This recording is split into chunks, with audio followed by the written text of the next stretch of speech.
শ্রীমদ্ভগবদ্গীতার অষ্টম অধ্যায় অক্ষর রুক্ষ যোগ। অর্জুন বললেন, হে পুরুষোত্তম, রুক্ষ কি? অধ্যাত্ম কি? কর্ম কি? অধিভূত কি? এবং অধিদৈব কি? হে মধুসূদন, অধিযজ্ঞ কে? এবং এই দেহে সে কোথায় থাকে? মৃত্যুকালে নিয়তচিত্ত ব্যক্তিরা তোমাকে কিভাবে জানবে?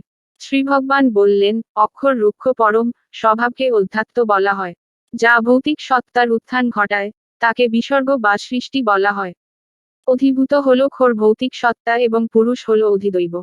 হে দেহধারীদের মধ্যে শ্রেষ্ঠ, আমি নিজেই এই দেহে অধিযজ্ঞরূপে অবস্থান করি।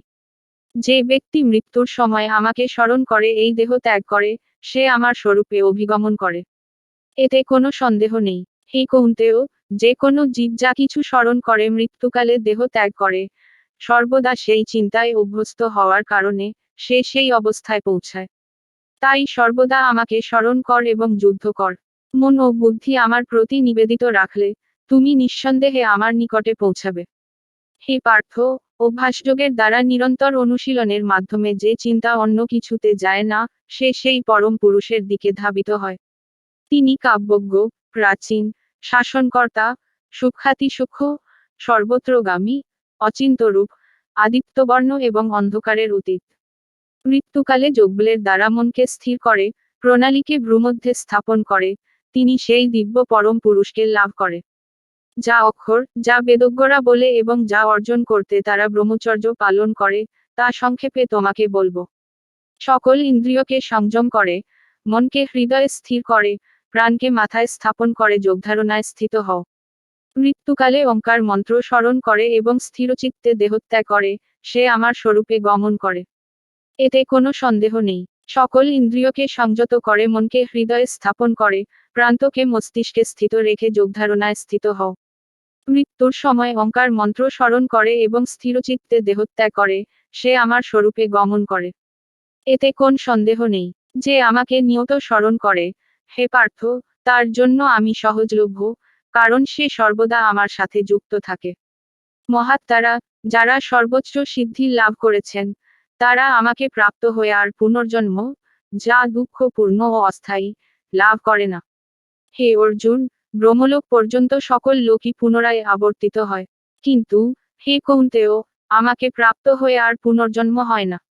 তথাপি ওই অব্যক্ত থেকে পৃথক একটি সনাতন অব্যক্ত ভাব আছে, যা সমস্ত জীবের নাশেও বিনাশপ্রাপ্ত হয় না। ওই অব্যক্ত এবং অক্ষর ভাবকে পরম গতি বলা হয়। যাকে প্রাপ্ত হলে আর ফিরে আসতে হয় না, সেটাই আমার পরম ধাম। হে পার্থ, ওই পরম পুরুষকে কেবল একনিষ্ঠ ভক্তির দ্বারা লাভ করা যায়, যার মধ্যে সমস্ত জীব অবস্থান করে এবং যিনি সমস্ত কিছু দ্বারা পরিব্যাপ্ত। হে ভর্তর্ষভ, যে সময়ে যোগীরা দেহ ত্যাগ করে পুনরায় ফিরে আসে না এবং যে সময়ে দেহ ত্যাগ করলে ফিরে আসে, সেই দুই সময়কে আমি তোমাকে বলবো।